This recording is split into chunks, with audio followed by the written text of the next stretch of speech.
I think my biggest tip is just get started. I meet a lot of young entrepreneurs who have good ideas or bad ideas or some ideas, and you don't want to be a person who just talks and talks and talks. You have to actually go and do something. And don't worry about if it's the perfect thing or not. There is this myth of entrepreneurship that you'll have the one genius idea and suddenly everything falls into place. It doesn't work like that. It's a hard slog. There's a lot of things to do wrong, a lot of things you'll do right. The sooner you get started, the sooner you'll get somewhere. You know, one of the things that I tell people when they ask me for advice about what they should do when they're wanting to start their own business or take a next step in their career is to actually start small. I think a lot of people try to, they kind of psych themselves out or they get too overwhelmed with how big something can get. But the truth is, you really just got to start small and you got to prove it before you scale it. If I had to choose one thing that really motivates me that I can recommend to a lot of young entrepreneurs, it's finding and understanding why you're doing what you're doing. You know, having a sense of purpose. Because oftentimes I meet so many aspiring entrepreneurs and they have these great ideas, but they don't even know why they're doing it. Money should be a byproduct of what you love to do. Try to do something that you would want to do anyway, whether it doesn't necessarily have to be a very successful business, because when you do decide to become an entrepreneur and start a business, chances are it's not going to become like a multi-million-dollar business. So at least do something that you love in the beginning, so that even if it fails, you'd still enjoy it.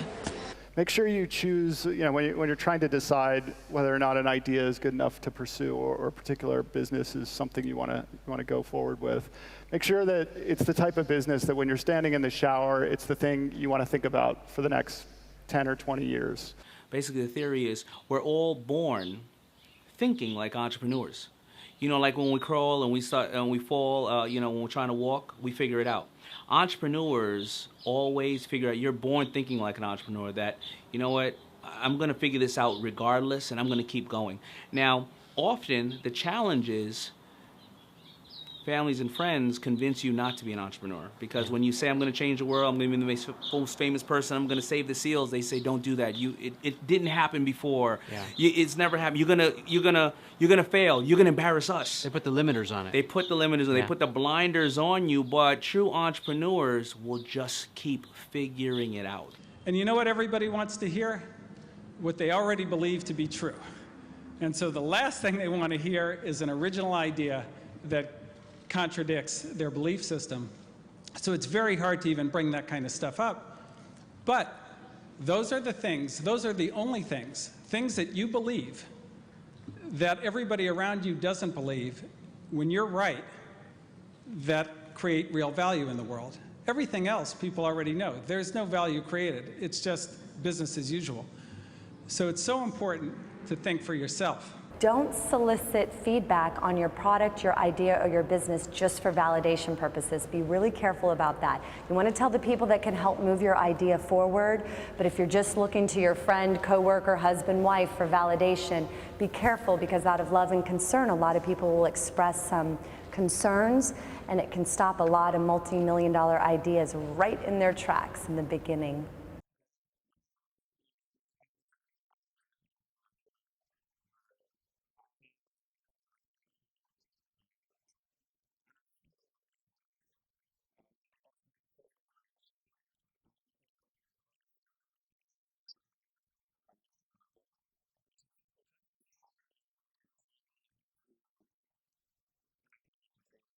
Because if you build something for yourself, if you build something that you love, that you think is sufficiently epic, if you make something that you love, there's probably another billion people in the world that love it as well. You need to focus on solutions, not ideas. All of us here are really creative, and we come up with loads of ideas throughout the day, and we become really excited about that. And it's like, dude, we should start a company around that. But that's when you actually go to the other side, where you talk to, where you find out what someone actually a problem that they have and solve that, is when real value comes out. And I think, where is the opportunity? The opportunity always lies in the place where people complain. Some people sit there complain. You think, if I can solve that complaint, that's the opportunity. I would say that the lesson learned for me to anybody else out there interested in starting a business is please find something you're passionate about, because it's so much work, it's so much time, it's so much effort. But if the subject matter is something that you genuinely love to be involved with, it's not going to be that big of a drag, and it's not going to be that much work. It's going to be incredibly exciting and rewarding, because to your point, you'll feel like you're living the life that you're meant to live. Be great at one thing. The world will reward your knowledge of a very narrow field. Be world class at one thing. Forget your weaknesses, because somebody is going to eat your lunch at the stuff you're not good at. And can't stress this enough. Choosing your partners has got to be maybe the most important decision you'll ever make, whether personally in love or otherwise in business. You can change your idea, you can pivot your company. You can't change your partners without starting over. And so I see so many people rushing into these relationships. I mean, you should really give that a lot of thought. This is something that hopefully will last years. So today you should think, okay, my co-founders, do we cover a lot of surface area? Do we have different skill sets? And is it somebody that I trust fundamentally? And those are really, really, really important questions to ask yourself, because if so, then you have a really strong foundation to go forward. You have to decide if you're going to be a slow growth company or a get big fast company, because anytime you try to straddle those two lines, painful things happen to you. Everybody thought we were crazy. We probably were crazy, but having a dream like that resonates with people, changing the world, achieving something big, it turns out that's what pulls you through the hard times. Every company has hard times. Every company has setbacks, and it's having that mountain in the distance that you're trying to scale, that is what gets everybody through. And if you're really trying to achieve something, then sort of say, hey, here's my vision. And I like to say, be obstinate about your vision, but be really flexible about your tactics. What does that mean? It's sort of like think big, act small. What that means is it's important to have a vision of where you're trying to go. How you get there is a series of experiments. Now, you can call them failures when they don't work, but they're learning experiments where you try things, see what works, try the next thing. If you're going to start your own thing, maybe you have a grand vision of like all the different features it's going to have and all the different, revenue lines you're going to do, and keep that vision, but do one piece of that first and do it really, really, really well. It's so much better to do a few things well than many things poorly. People really love simplicity. So if you look at the problems with large software like Microsoft Office, every feature in Microsoft Office, somebody wanted at some time. But what happens is over 10 or 20 years, the thing gets so huge, it's overwhelming. So the discipline of great product design is to figure out what are the important cases for the long term, and to have the discipline to say no to some things that are good. It's easy to say no to things that are bad, but great product design is saying no to some things that are good. Generally speaking, you should resist the temptation of adding too many features. It's all about either solving a problem or providing a value to a user. So there are a number of decisions that we make every day, and on a product side, there are a billion different features that we could make. So the hard part is really choosing which ones to focus on, which ones to build, and you only have a finite number that you can't actually execute on. So for us, a lot of it is just listening to the community, and more importantly, understanding, what features they're asking for, but why are they asking for these specific things? What's the root problem they're trying to solve or goal that they're trying to achieve? And a lot of that is based on actual behavior. So not just what they say, but what they do. You can't ever sort of balance two completely contradictory things as a means of hedging. You have to decide what are you going to believe in and put all of your energy behind that. And those are the kinds of strategic decisions and trade-offs that you make every day as an entrepreneur. And it's important that you create the level of clarity and conviction to go after an opportunity that isn't hedging, lots of different ideas or lots of different approaches, because that's the surest way that you'll never be good at sort of anything. And I found, even with myself, that it's really hard to do a minimum viable product that's minimum, that you're constantly thinking, no, it really has to have this other part, and it really has to have this. And then you overbuild, and then you have to unbuild and debuild, which is very disappointing. So doing a minimum viable product is really important, and it's even more minimum than you think it is. You're really trying to solve a new problem in a different way. You have to come to problems with beginner's mind, right? Not knowing something can be a very powerful tool into accomplishing it because you don't know that it's not possible. That's what doing a startup is. Not realizing that something is impossible and doing it anyway. We get to create any company we want, right? We get to create the reason for its existence. We get to create the rules of the game and who we hire and how we hire them and who can stay and who can't stay, right? It's beautiful. And so I just would encourage everyone that as we all contemplate life to try to question the assumptions that we live by and the default options that are given to us and expand our thinking to wonder what we really can do with our lives. And what do leaders look like? First and foremost, leaders always have a herd. People always like following leaders. Maybe it's their charisma, maybe it's their personality, maybe it's because they're so in belief of what they say that you have the ability to convince people to buy into your vision, not just for a paycheck. It's something more than that. Because great leaders, they don't only have a herd, they fight for their herd, and the herd knows that. That's your job as entrepreneurs. These are not employees that do your bidding. These are partners that you should bring into your space. And you should be treated like that, and they should be treated like that, with respect and with dignity. But ultimately, the biggest thing, and what I still spend from a third to a majority of my time on, is hiring. Nothing has the impact of getting the right people around the table. And you can't manage your way out of a bad team. Values are who you are, right? You don't have personal values, professional values. It's really what you stand for. And again, there's no black and white answer here. There's no right or wrong value. But if you're building a team or building an organization, you want to understand your identity. And then it mostly impacts hiring. It impacts the way that you decide to add people to your team. Otherwise, you can become very, very split in terms of what your mission is. And so some of the best advice I got was from Paul Graham, one of the investors in Stripe, who talks a lot about unscalable strategies for user acquisition. Say, for example, you helping each user personally. Sure, that won't scale as you grow to a very large size, but when a startup is just starting out, it really helps you have an advantage as a small and nimble company. If you're going to have a breakout startup, you've really got to think about how you're going to innovate on distribution, not just product.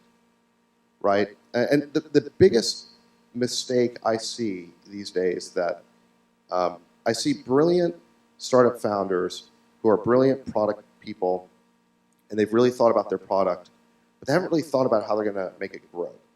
And then they launch their product, and it's like crickets chirping. No one's using it, and they're kind of flummoxed as to what to do because they've never really spent time thinking about it. And they just kind of assume that, hey, if you build a good product, everyone's going to find it. And the reality is it's a big web out there, and that's not necessarily true. I think what I see right now is people wrap up their sense of success and identity with their prowess in fundraising and comparing themselves against how their peers are doing. I think that's really the wrong way to look at things, and it leads to kind of non-optimal outcomes.